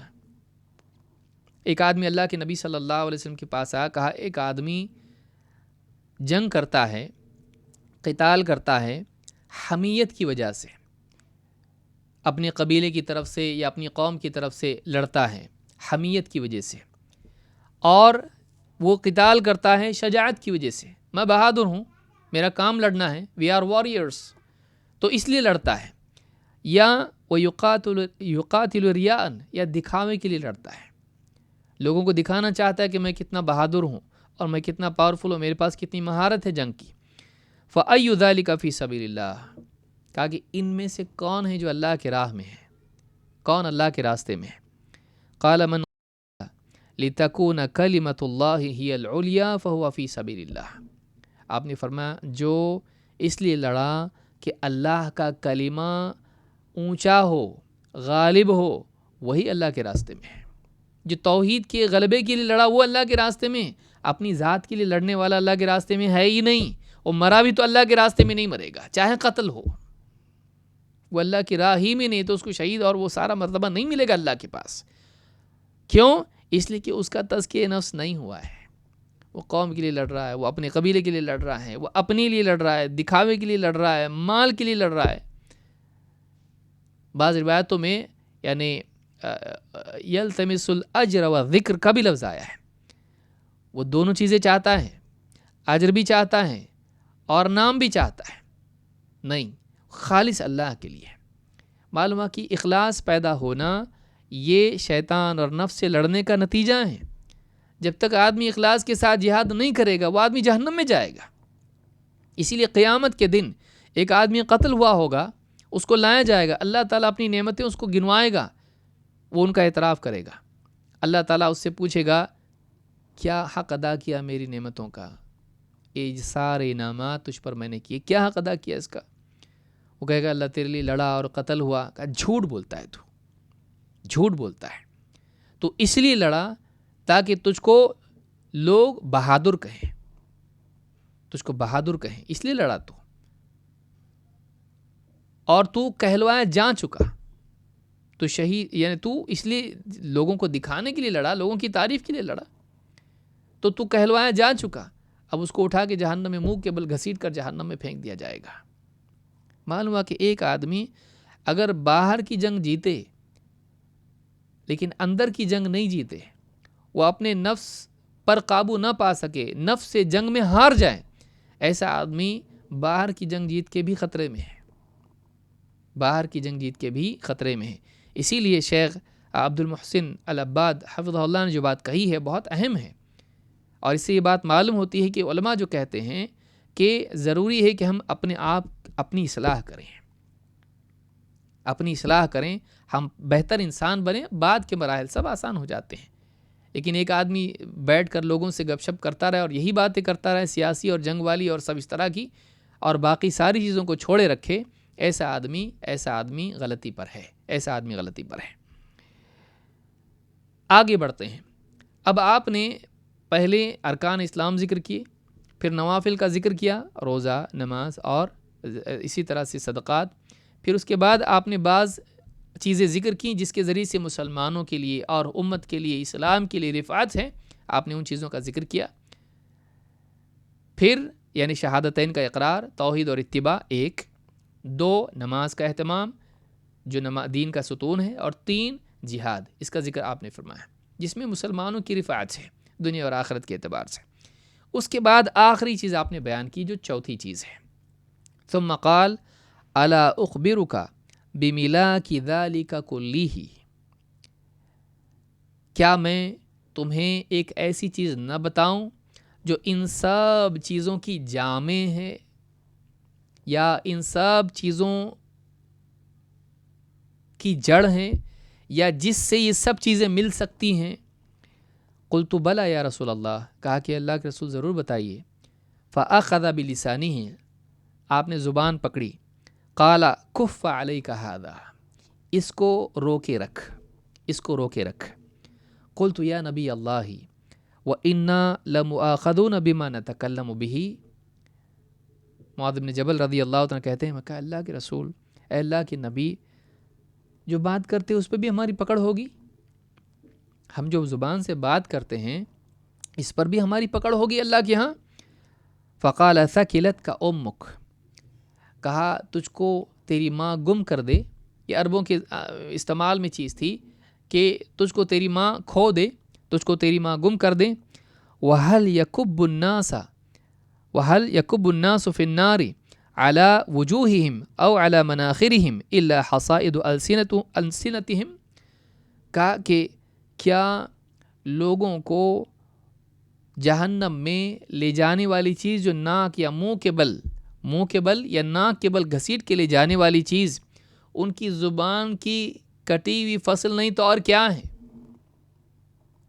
یعنی زبان سے نکلنے والی باتیں یہی تو ہیں جو آدمی کو جہنم میں لے جاتی ہیں، اور ایسا نہیں بلکہ منہ کے بل گھسٹ کے اس کو لے جایا جائے گا، گھسیٹ کے لے جایا جائے گا. ناک کے بل گھسیٹ کے اس کو لے جایا جائے گا. اتنے بری ذلت کے ساتھ جہنم میں لے جانے والی چیز سوائے زبان کے اور کیا ہے؟ زبان کا غلط استعمال. یہاں پر آپ نے الا حصائد السنتہم کہا. حصید یعنی فصل جب کاٹی جاتی ہے تو اس کو حصائد کہا جاتا ہے. تو گویا کہ زبان کی کھیتی جو فصل کاٹی جاتی ہے اس کو دانے کو اور باقی بھوسے کو الگ نہیں کیا جاتا ہے، یوں ہی کاٹی جاتی ہے. تو اہل علم نے کہا کہ آدمی جو بولتا ہے اچھا برا سب بول دیتا ہے، اس زبان سے ایسی ساری چیزیں نکل جاتی، تمییز اس میں نہیں ہوتی، تقسیم اس میں نہیں ہوتی، تفریق اس میں نہیں ہوتی ہے. اچھا برا سب بولتا رہتا ہے انسان، گویا کہ کوئی فصل کاٹ رہا ہے سب ایک ساتھ، تمیز نہیں کرتا ہے. تو یہ جو تمیز نہیں کرتا ہے یہی انسان کے جہنم میں جانے کا ذریعہ ہے، یہی انسان کے جہنم میں جانے کا ذریعہ ہے. تو اس سلسلے میں آئیے دیکھتے ہیں کیا فرمایا آپ نے. اہل علم نے اس بارے میں کیا کہا ہے. نجم الدین الطوفی الحنبلی کہتے ہیں قولہ الا اخبرک بملاک ذلک کلیہ الی آخرہ ای رابطہ و ضابطہ. ان سب کو محفوظ رکھنے والی چیز، مربوط رکھنے والی چیز، ان کو بچانے والی چیز، جمع کر کے رکھنے والی چیز کیا میں نہ بتاؤں؟ اور پھر آپ نے زبان کا ذکر کیا. کہتے لأن الجہاد وغیرہ من اعمال الطاعات غنیمہ وکف اللسان عن المحارم سلامہ والسلامۃ فی نظر العقلاء مقدمۃ علی الغنیمۃ. کہتے ہیں کہ یہ سارے جہاد اور نیکیاں اور اتنی ساری چیزیں جو ہیں یہ غنیمت ہیں، یہ نفع کی چیزیں جو آدمی حاصل کرتا ہے نماز کے ذریعے، زکوٰۃ کے ذریعے اور جہاد کے ذریعے اور روزے کے ذریعے سے، یہ سب غنیمت کے مال کی طرح ہے. گویا کہ نیکیاں بٹورتا ہے آدمی، نیکیاں جمع کرتا ہے. لیکن کہتے ہیں کہ زبان کا محفوظ رکھنا، زبان کو سنبھال کے بولنا، یہ سلامتی کا ذریعہ ہے، شر سے بچنے کا ذریعہ ہے. اور عقل مند لوگوں کی نظر میں سلامت رہنا یہ غنیمت حاصل کرنے سے بہتر ہوتا ہے. جنگ ہی کا معاملہ لے لیجئے، مال غنیمت کے لیے آدمی اپنے آپ کو خطرے میں ڈالے، اس کو عقل مند کہیں گے؟ ایک آدمی مال غنیمت کے پیچھے دوڑے کہ مجھ کو مال غنیمت چاہیے، لیکن خود اس کو تیر آ کر لگ رہے ہیں، خود اس کو تلواریں لگ رہی ہیں، تو وہ خود سیف نہیں تو غنیمت لے کے کرے گا کیا؟ تو ایک انسان نیکیاں حاصل کرنے کی کوشش کر رہا ہے لیکن وہ ہلاک ہونے کے اسباب سے نہیں بچ رہا ہے، تو ایسا آدمی خطرے میں ہے. ویسی جیسے ایک آدمی پھل کھاتا ہے، ڈاکٹر نے کہا ہے کہ سیب کھاؤ طاقت آئے گی، بادام کھاؤ، فلاں چیز کھاؤ، یہ کھاؤ، اچھی اچھی غذائیں کھا رہا ہے اور زہر بھی کھا رہا ہے. آپ کیا کہیں گے؟ اتنے سارے پھل کھا رہا ہے، ایک زہر سے کیا ہوگا؟ آپ کہیں گے ایسا؟ دنیا بھر کے سارے پھل کھا لیں اور اتنا سا زہر کھا، وہ ایک زہر سارے پھلوں کا اثر ختم کر کے تجھ کو دنیا سے لے جائے گا، تیری ہلاکت کا ذریعہ بنے گا. جسم کی قوت کے لیے تو پھل کھا رہا ہے اور نعمتیں کھا رہا ہے، میوے کھا رہا ہے، لیکن اس کے ساتھ تو تھوڑا سا زہر بھی کھا رہا ہے، تو کیا فائدہ ہوگا اس کا؟ کسی آدمی کو چوائس دی جائے تو کیا کہے گا؟ بھائی زہر نہیں چاہیے مجھ کو، زہر نہیں چاہیے مجھ کو. زہر سے بچنا زیادہ ضروری ہے ایک انسان کے لیے. لہٰذا ایک آدمی کے لیے یعنی جہاں خیر کا کرنا ضروری ہے وہاں شر سے بچنا بھی ضروری، اس لیے کہ بعض شر ایسے ہوتے ہیں، بعض گناہ ایسے ہوتے ہیں کہ اس کی وجہ سے ساری نیکیاں بھی برباد ہو جاتی ہیں، یا ان نیکیوں کے باوجود آدمی جہنم سے نہیں بچ پاتا ہے. اور آپ یہاں دیکھیں گے کہ یہ ساری چیزیں ذکر کرنے کے بعد آپ صلی اللہ علیہ وسلم نے زبان کا ذکر کیا. آدمی کہے گا اتنی ساری نیکیاں اور جنت میں نہیں جائے گا آدمی اور جہنم میں چلا جائے گا ایک زبان کی وجہ سے. اللہ رب العالمین نے یہاں جو یہ آپ نے جو فرمایا کہ ان ساری چیزوں کو جمع کرنے والی چیز بتاؤں، زبان کو سنبھال، زبان کی حفاظت کر، یعنی زبان سے غلط باتیں نہ کر. اگر اس پر غور کریں ہم، قرآن کریم میں اس کا اشارہ موجود ہے. اللہ تعالیٰ فرماتا ہے یا، اور خطبہ میں ہم سنتے ہیں اس کو، یا ایھا الذین آمنوا اتقوا اللہ وقولوا قولا سدیدا یصلح لکم اعمالکم ویغفر لکم ذنوبکم ومن یطع اللہ ورسولہ فقد فاز فوزا عظیما. سورہ الاحزاب آیت نمبر 70-71، بہت جامع آیت ہے. اللہ تعالیٰ نے انسان کی اصلاح، صلاح اور فلاح کو ذکر کیا ہے، اور انفرادی سطح پر اس کے لیے یعنی تزکیہ نفس کے اعتبار سے ایک بات کہی، اور پھر اس میں بتایا کہ اس کا قاعدہ کیا ہے کامیابی کے لیے۔ اللہ تعالیٰ فرماتا ہے اے ایمان والو، اللہ تعالیٰ سے ڈرتے رہو اور سیدھی سیدھی بات کرو، یعنی زبان سے سیدھی بات کرو۔ قول سدید میں سب آ جاتا ہے، ہر خیر کی بات قول سدید میں آتی ہے۔ دھوکہ نہیں دینا، وعدہ خلافی نہیں کرنا، جھوٹ نہیں بولنا، اور اسی طرح سے لوگوں کو تانے نہیں دینا، وغیرہ وغیرہ۔ جتنی بھی زبان کے ٹیڑھے پن والی چیزیں ہیں، یہ سب ٹیڑھے پن ہیں، یہ سب انحرافات ہیں۔ قولوا قولا سدیدا، سیدھی بات بولو، گول گول گھما کے بھی مت بولو ایسا کہ لوگ جو ہیں یعنی کنفیوز ہو جائیں۔ تو سیدھی بات کرو، صاف ستھری بات کرو۔ تو کلام میں سداد، سیدھا پن، سادہ پن اور حقیقت پر مبنی کلام، سچی بات، حق بات زبان سے نکالو، یا اللہ سے ڈرو، سیدھی بات کرو۔ کیا کہا؟ اس پر کیا ملے گا، اس کا نتیجہ کیا نکلے گا؟ کہا یصلح لکم اعمالکم ویغفر لکم ذنوبکم۔ کہا کہ اللہ تعالیٰ تمہارے اعمال کی اصلاح کرے گا اور اللہ تعالیٰ تمہارے گناہوں کی مغفرت کرے گا۔ فیوچر پاسٹ دونوں جمع کر دیا اللہ تعالیٰ نے۔ کہا اگر تم اللہ سے دل کی سطح پر، دیکھیے 3 حصے انسان کے عمل کے شعبے ہیں، ایک قلب، دوسرے زبان اور تیسرا سارے جوارح۔ ٹھیک، قلب کی سطح پر اللہ سے ڈرو، یہی ساری خیر کی جڑ ہے۔ اللہ کا ڈر ہی نہیں تو آدمی پھر جو چاہے کرے۔ دل میں اللہ کا ڈر ہو، پھر زبان سیدھی ہو، غلط بات نہیں کرتی ہو، یہ 2 چیزیں تو کر لے، کیا ہوگا؟ یصلح لکم اعمالکم، بقیہ جسم کے جو اعمال ہیں اللہ تعالیٰ فرماتا ہے اللہ تعالیٰ تمہارے اعمال کی اصلاح کرے گا۔ ان 2 چیزوں کے اہتمام پر، زبان کی حفاظت پر اعمال کی اصلاح ہے، اور اتنا ہی نہیں، مستقبل کے اعتبار سے، حال کے اعتبار سے تمہارے اعمال میں سدھار کرے گا۔ اور جو پچھلا بگاڑ اس کا کیا؟ تو اللہ نے فرمایا کہ تمہارے پچھلے گناہوں کو بھی معاف کر دے گا۔ اگر تم حال میں تقوی اور قول سدید کا اہتمام کرو تو مستقبل میں تمہارے اعمال کی اصلاح کریں گے اور پچھلے بگاڑ کو معاف کر دیں گے۔ اور لیکن اس کے لیے بنیاد کیا ہے؟ وَمَن يُطِعِ اللَّهَ وَرَسُولَهُ فَقَدْ فَازَ فَوْزًا عَظِيمًا، لہٰذا جو شخص اللہ اور اس کے رسول کا فرما بردار ہو جائے، فَقَدْ فَازَ فَوْزًا عَظِيمًا، یہ بہت عظیم الشان کامیابی کا حقدار بن گیا۔ کیونکہ تقوی، قول سدید یا اسی طرح سے اصلاح عمل، یہ ساری چیزوں کو جانے گا کیسے آدمی، اور واقعی اس کا مدار کس پر ہے؟ منمانے طریقے سے اصلاح کرے گا اپنی؟ نہیں، بلکہ اس کی تفصیل کہاں ملے گی؟ قال اللہ قال رسول اللہ میں۔ اگر اس کی بنیاد پر آدمی اگر اپنے قلب اور اپنے قول کی اصلاح کرتا ہے، اللہ اس کے اعمال کی بھی اصلاح کرے گا، کیونکہ اسی علم کے تابع ہوگا اور اللہ اس کو توفیق بھی دے گا۔ اس آیت سے بات معلوم ہوتی ہے کہ کلام کی اصلاح پر آدمی کے اعمال کی اصلاح کا مدار ہے، اور حدیث میں بھی یہ بات آئی ہے۔ صحیح مسلم، امام احمد اور اسی طرح سے ترمذی اور ابو داؤد نے ایک روایت نقل کی ہے، اور امام احمد کے الفاظ ہیں، امام احمد کی روایت ہے۔ اللہ کے رسول صلی اللہ علیہ وسلم فرماتے ہیں اذا اصبح ابن آدم فإن أعضاءه تكفر اللسان تقول اتق الله فينا فإنك إن استقمت استقمنا وأن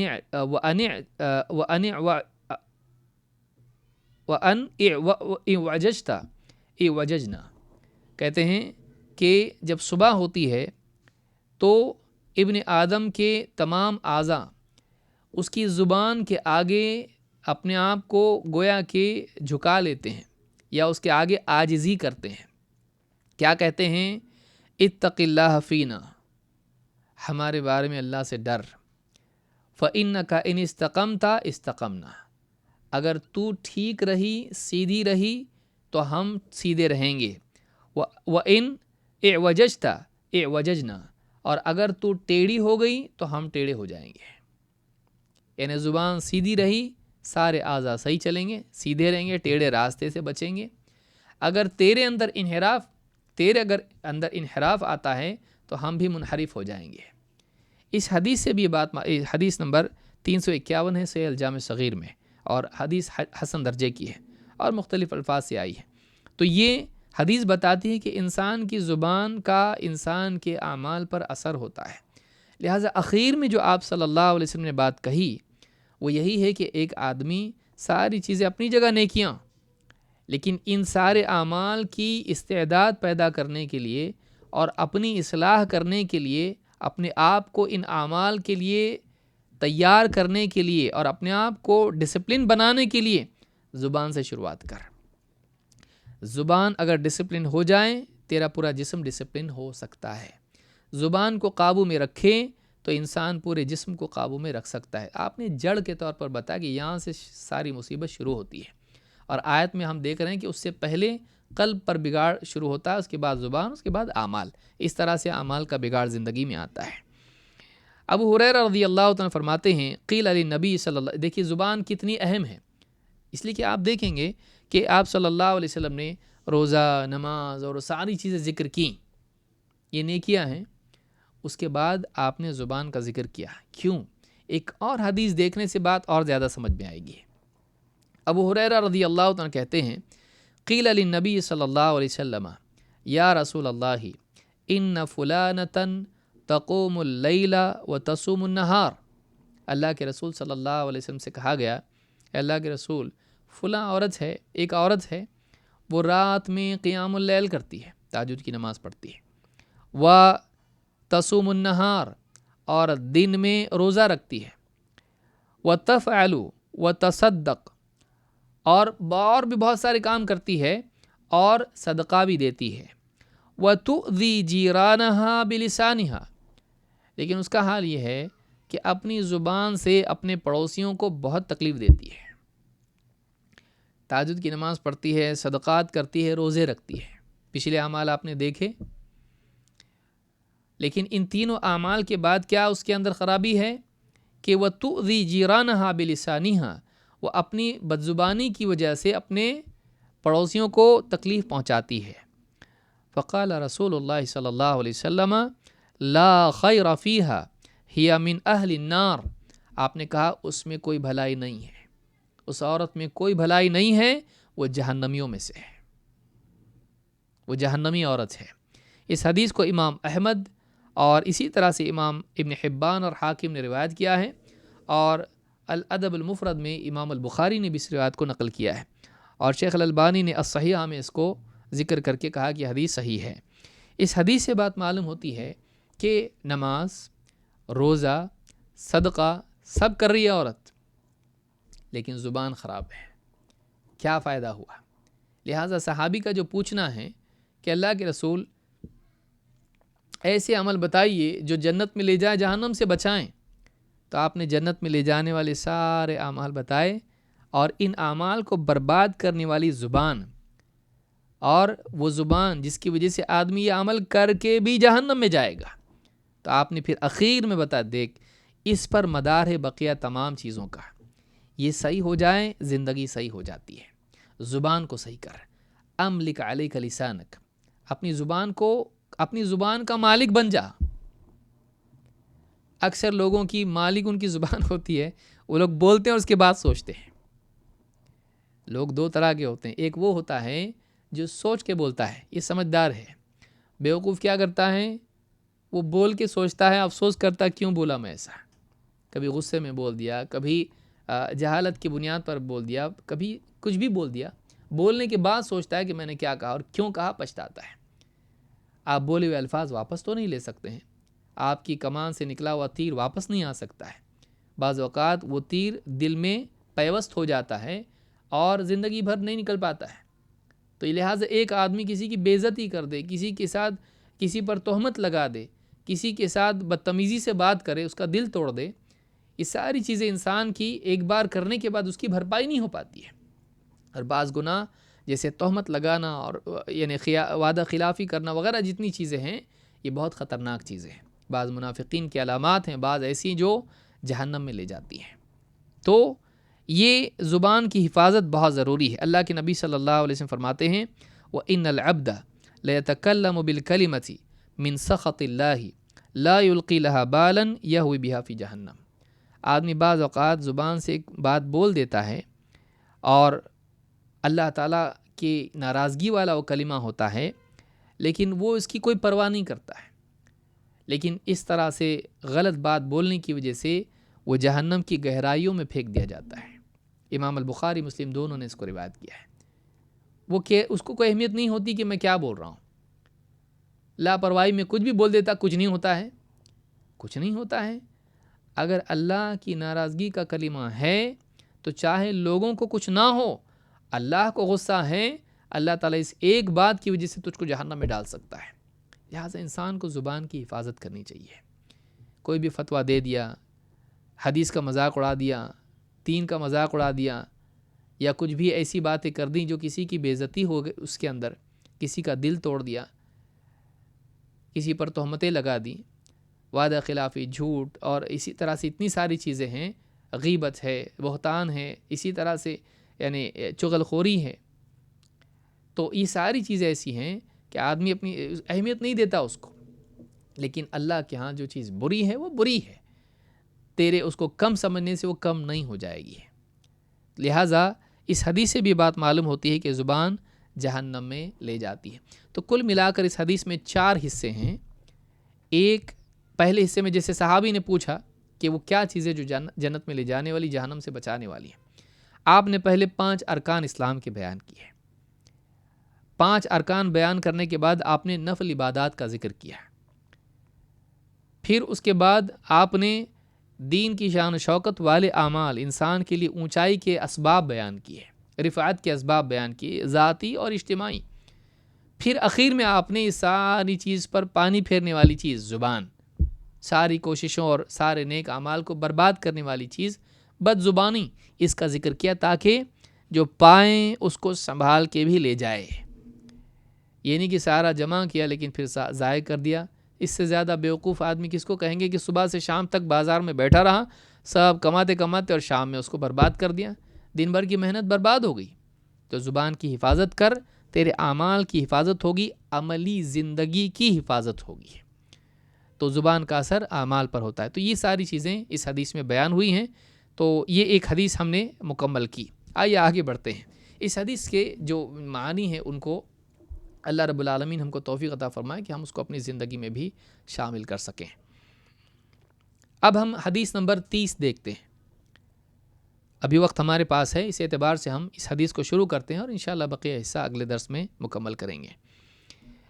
حدیث نمبر 30، اسلام میں حلال اور حرام کا قاعدہ کیا ہے اور اس کی تفاصیر اسلام میں کیا ہیں، یہ اس حدیث میں اجمالی طور پر بیان کیا گیا ہے۔ آئیے اس حدیث کے الفاظ ہم دیکھتے ہیں۔ عن ابی ثعلبة الخشنی جرثوم ابن ناشر رضی اللہ عنہ۔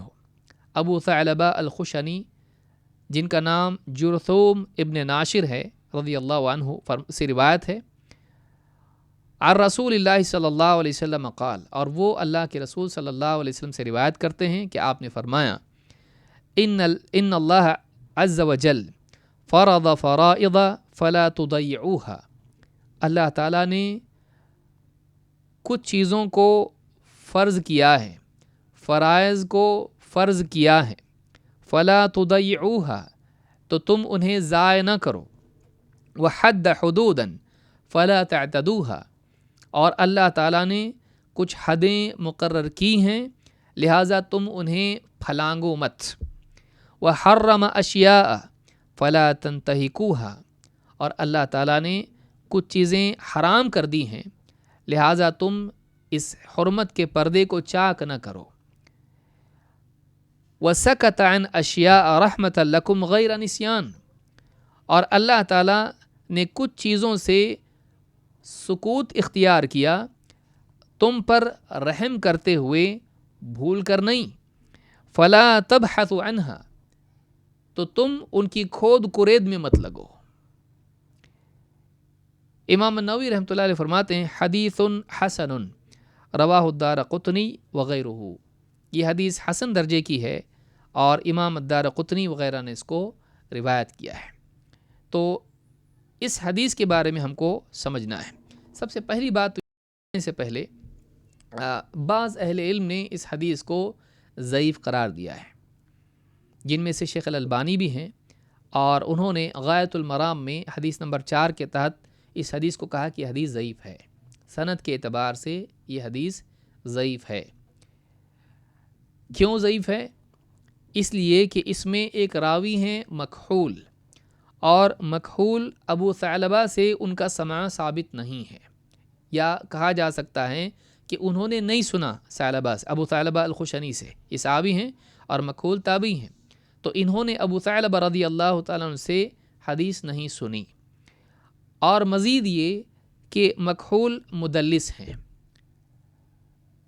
مکحول مدلس ہیں کہ وہ اپنے زمانے کے راوی سے روایت کرتے ہیں جبکہ ان کی ملاقات یا ان کا سماع اسے ثابت نہ ہو، ملاقات ہے لیکن سماع نہیں ہے، اور عن سے روایت اگر راوی کریں تو ایسے راوی کو، اس کی تفصیل ہے اس میں ہم زیادہ نہیں جائیں گے، لیکن اگر اپنے ہی دور کے راوی سے بعض اوقات جس سے ملاقات بھی ثابت ہے لیکن اس سے روایت سننا ثابت نہیں ہے، اگر وہ عن سے اس سے روایت کریں تو ایسے راوی کو مدلس کہا جاتا ہے۔ اور بھی اس کی صورتیں تدلیس کی ہوتی ہیں، اس کی قسمیں تدلیس کی ہیں، تدلیس التسویہ ہے، تدلیس الشیوخ ہے، یا اسی طرح سے اور بھی صورتیں اس کی ہیں۔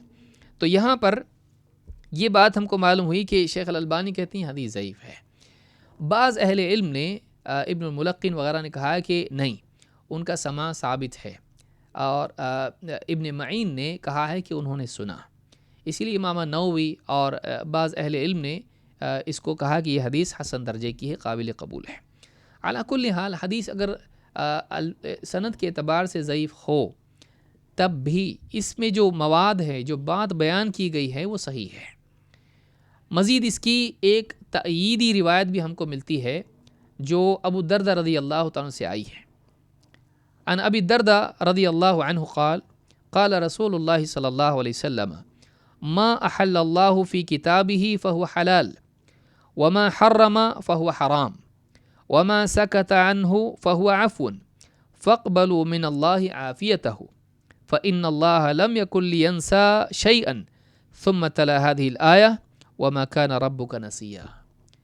امام الدارقطنی، بزار اور حاکم نے ایک روایت نقل کی ہے، اور اس روایت کو شیخ الالبانی نے الصحیحہ میں حدیث نمبر 2256 کے تحت حسن کہا ہے۔ ابو الدرداء رضی اللہ عنہ کہتے ہیں کہ اللہ کے رسول صلی اللہ علیہ وسلم نے فرمایا کہ جس چیز کو اللہ تعالیٰ نے اپنی کتاب میں حلال قرار دیا وہ حلال ہے، اور جس چیز کو اللہ تعالیٰ نے حرام کیا وہ حرام ہے، اور جس چیز سے اللہ تعالیٰ نے سکوت کیا وہ معاف ہے، تو اللہ تعالیٰ کی عافیت کو قبول کرو، اللہ کی درگزر کو قبول کرو، اس لیے کہ اللہ تعالیٰ فإن اللہ لم یکن لینسا شیئا، اس لیے کہ اللہ تعالیٰ کسی چیز کو بھولتا نہیں ہے، یعنی کسی چیز کے بارے میں اگر اللہ نے بیان نہیں کیا یہ حلال ہے کہ حرام، تو اس کا مطلب یہ کہ وہ حلال ہے، اور اللہ تعالیٰ کسی چیز کو بھولتا نہیں، اللہ نے اس کے بارے میں نہیں بیان کیا تو اس لیے نہیں کہ وہ اللہ بھول گیا، بلکہ اللہ تعالیٰ نے جیسا پچھلی روایت میں ہے بطور رحمت اس چیز کے بارے میں سکوت اختیار کیا۔ ثم تلا هذه الآیہ وما كان ربک نسیا، پھر آپ صلی اللہ علیہ وسلم نے یہ آیت پڑھی کہ تیرا رب بھولتا نہیں۔ بھولنا اللہ رب العالمین کی صفات میں سے نہیں ہے، اللہ بھولتا نہیں ہے، بلکہ اللہ تعالیٰ ہر چیز اللہ کے علم میں ہے۔ تو یہ دارقطنی، بزار اور حاکم کی روایت ہے، اور یہ اسی بات کو بیان کرتی جو پچھلی روایت میں ہے۔ رہا جہاں تک کہ فرائض کا تعلق یا حدود کا یا اسی طرح سے محرمات کا، تو ظاہر بات ہے کہ اس تعلق سے صاف روایتیں بلکہ قرآن کی آیتیں موجود ہیں کہ اللہ رب العالمین نے جس فرض کا حکم دیا ہے اس کو پورا کرنا ہے، حرام سے بچنا ہے، اور حدود کو قائم کرنا ہے یا حدود کا اہتمام کرنا ہے۔ آئیے اس کی تفصیلات ہم دیکھتے ہیں۔ اس حدیث میں 4 چیزیں بیان ہوئی ہیں۔ نمبر 1، اللہ نے کچھ چیزوں کو فرض کیا ہے، انہیں ضائع مت کرو۔ اللہ تعالیٰ نے کچھ حدیں مقرر کی ہیں، انہیں پھلانگو مت۔ اللہ نے کچھ چیزوں کو حرام کیا ہے، ان کا ارتکاب مت کرو، اور اللہ نے کچھ چیزوں کے بارے میں سکوت کیا ہے، ان کی باریکی میں مت پڑو۔ 4 چیزیں ہیں، آئیے ایک ایک کر کے اس کو سمجھتے ہیں۔ نمبر 1، ان اللہ عز وجل فرض فرائض فلا تضيعوها، اللہ تعالیٰ نے بعض فرائض مقرر کیے ہیں، انہیں ضائع مت کرو۔ یہاں سوال پیدا ہوتا ہے، تھوڑا ہم سمجھنے کی کوشش کریں گے۔ فرض کیا ہوتا ہے؟ الجوہری کہتے ہیں منتخب الصحاح میں، والفرض ما اوجبہ اللہ تعالی، فرض اسے کہتے ہیں جسے اللہ تعالیٰ لازم کر دے، کہ ایک آدمی اگر اس کا اہتمام کرے امتثالاً تو اس کو ثواب ملے گا، اور اگر اس کو ترک کریں تو گناہ گار ہوگا۔ تو فرض اس کو کہتے ہیں جسے اللہ تعالیٰ نے لازم کیا، اس کو چھوڑ نہیں سکتے ہیں، کرنا لازم ہے۔ جیسے 5 وقت کی نمازیں ہیں، لیکن تہجد کی نماز لازم نہیں ہے، پڑھنے پر ثواب ہے، اور نہ پڑھے تو گناہ بھی نہیں ہے۔ تو جس کو اللہ تعالیٰ نے فرض کیا ہے، تو جس کو لازم کیا ہے اس کو فرض کہتے ہیں۔ لیکن یہاں پر ایک اور سوال ضمناً کھڑا ہوتا ہے کہ کیا رسول صلی اللہ علیہ وسلم کا حکم فرض ہوتا ہے یا واجب ہے؟ کیونکہ 2 لفظ فقہا کی اصطلاح میں عام طور سے سننے میں آتے ہیں، ایک ہے فرض اور دوسرے واجب۔ کیا یہ دونوں الگ ہیں یا ایک ہی ہیں؟ بعض علماء اس طرف گئے کہ دونوں الگ ہیں، جو قرآن میں آیا وہ فرض ہے، جو حکم قرآن میں آیا وہ فرض ہے، اور جو حکم حدیث میں آیا ہے وہ واجب ہے۔ بعض علماء نے اس طرح سے کہا ہے، اور یہ قول مرجوح ہے، یہ قول مضبوط نہیں ہے۔ صحیح بات جمہور جس طرف گئے ہیں وہ یہی ہے کہ فرض اور واجب ایک ہے، دونوں ایک ہیں، دونوں الگ الگ نہیں ہیں۔ اس کی کئی دلیلیں ہیں۔ سب سے پہلی، بعض علماء نے یہ بھی کہا یہاں پر کہ دیکھو فرض اور واجب میں فرق یہ ہے کہ فرض وہ ہے جو دلیل قطعی سے ثابت ہو، اور واجب وہ ہے جو دلیل ظنی سے ثابت ہو۔ کیا فرق پڑے گا اس سے؟ فرض کا انکار کرنے والا کافر ہوگا، لیکن واجب کا انکار کرنے والا کافر نہیں ہوگا، ایسا کہا گیا ہے۔ لیکن صحیح بات یہ ہے کہ فرض اور واجب میں فرق نہیں ہے۔ ٹھیک ہے، اس اعتبار سے کوئی کہتا ہے کہ قرآن میں آیا تو فرض کہیں گے، حدیث میں آیا تو واجب کہیں گے، جو قرآن میں نہیں ہے وہ ایک اصطلاحی بات ہوئی۔ لیکن صحیح بات یہ ہے کہ قوت کے اعتبار سے دونوں میں کوئی فرق نہیں ہے۔ اللہ تعالیٰ قرآن کریم میں فرماتا ہے، قل اطیعوا اللہ والرسول، اے نبی آپ کہہ دیجئے اللہ کا حکم مانو، اللہ کی فرما برداری کرو اور اس کے رسول کی فرما برداری کرو۔ فَإِن تَوَلَّوْا فَإِنَّ اللَّهَ لَا يُحِبُّ الْكَافِرِينَ، اگر یہ پیٹھ پھیر کے نکل جاتے ہیں تو اللہ کافروں کو پسند نہیں کرتا۔ یہ آیت سورہ آل عمران کی آیت نمبر 32 ہے۔ اس آیت میں آپ غور کریں، اللہ تعالیٰ نے اللہ کا حکم نہ ماننے، اللہ کے رسول کا حکم نہیں ماننے میں تفریق نہیں کی۔ پہلے تو اللہ نے حکم دیا، یہ اللہ کا حکم ہے کہ رسول کا مانو، تو رسول کی ماننا بھی اس اعتبار سے فرضی ہوا کیونکہ وہ اللہ کا حکم ہے۔ رسول کی جب مان رہا ہے تو کس کے حکم سے مان رہا ہے؟ اللہ کے حکم سے۔ تو اللہ کا حکم ہے کہ رسول کا حکم مانو، تو وہ اس کو تفریق کرنے کی کیا وجہ ہے؟ وہ تو اللہ ہی کے حکم کی وجہ سے مان رہا ہے۔ دوسری بات یہ کہ انجام کے اعتبار سے اگر نہیں مانتا ہے تو حدیث بتا رہی ہے، یعنی قرآن کی آیت بتا رہی ہے کہ اگر یہ پیٹھ پھیر کے نکل جائیں تو اللہ تعالیٰ کافروں کو پسند نہیں کرتا ہے۔ تو اللہ تعالیٰ نے کافر کس کو قرار دیا؟ پہلے 2 حکم بتائے، اللہ کا حکم، رسول کا حکم، اور بعد میں بغیر تفصیل کے اللہ نے کہا کہ جو پیٹھ پھیر کے نکل جائے وہ اللہ کافروں کو پسند نہیں کرتا۔ تو کفر کا اطلاق اللہ تعالیٰ نے اس پر بھی کیا جو اللہ کا حکم نہ مانے، اور کفر کا اطلاق اللہ تعالیٰ نے اس پر بھی کیا جو رسول کا حکم نہ مانے۔ تو فرق کہاں ہوا کہ اللہ کا حکم نہ مانے تو بھی کافر، اور رسول کا حکم نہ مانے تو بھی کافر۔ تو اس اعتبار سے کوئی فرق نہیں ہے، نہ قوت کے اعتبار سے کہ آدمی کہے کہ نہیں قرآن کا حکم زیادہ پاورفل ہوتا ہے اور حدیث کا کمزور، نہیں۔ قرآن اور حدیث کا دونوں کا حکم دونوں اللہ کی طرف سے ہے، دونوں اللہ کی طرف سے، دونوں کا ماننا لازم ہے۔ اور اگر نہیں مانتا ہے، انکار کر دیتا ہے، تو دونوں میں سے کسی کو بھی نہ مانے کافر ہو جائے گا۔ یہ نہیں کہہ سکتے کہ اللہ کا نہیں مانا تو کافر ہو جائے گا، رسول کی نہیں مانے تو کافر نہیں ہوگا، ایسا کہہ سکتے ہیں؟ نہیں کہہ سکتے ہیں۔ اللہ تعالیٰ قرآن کریم میں فرماتا ہے من یطع الرسول فقد اطاع اللہ، جس نے رسول کی فرما برداری کی اس نے اللہ ہی کی فرما برداری کی ہے۔ تو معلوم ہے کہ رسول کا حکم ماننا ایسا ہی جیسے اللہ کا حکم ماننا۔ کیوں؟ اس لیے کہ رسول اپنی طرف سے نہیں کہتے ہیں، وہ اللہ کی طرف سے کہتے ہیں۔ تو رسول کا حکم ان کا اپنا نہیں ہے، وہ بھی تو اللہ ہی کا حکم ہے، چاہے وہ قرآن میں آئے یا رسول صلی اللہ علیہ وسلم کے فرمان میں آئے، لیکن بات وہ اللہ ہی کی ہے۔ ہاں الفاظ رسول کے ہیں، حکم اللہ تعالیٰ کا ہے۔